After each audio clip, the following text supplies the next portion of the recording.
আজকে আমরা দেখব বিশ্বসেরা 5 জন গোলকিপার। 5 নম্বরে রয়েছে জার্মানির অন্যতম গোলকিপার ম্যানুয়েল নোয়ার। মানুষটি আধুনিক গোলকিপারের ধারণা বদলে দিয়েছিল। তিনি হচ্ছেন ম্যানুয়েল বায়ান। 2014 সালে বিশ্বকাপে ম্যানুয়েল বায়ান ছিলেন অন্যতম। 4 নম্বরে রয়েছে ফ্রান্সের জাতীয় দলের নতুন গোলকিপার মাইক মেগনান। হুগো রয়েসের অবসরের পর ফ্রান্সের নতুন গোলকিপার হচ্ছে মাইক মেগনান।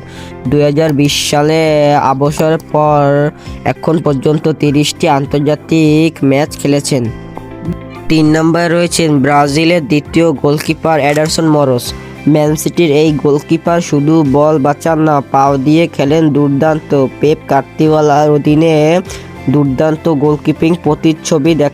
2 নম্বরে রয়েছে ব্রাজিলের প্রথম গোলকিপার এলিসন বেকার। এখন পর্যন্ত আন্তর্জাতিক কোনো ম্যাচ খেলে কোনো শিরোপা জিততে পারেননি, কিন্তু ক্লাব ফুটবলে দুর্দান্ত পারফরমেন্স করেছেন।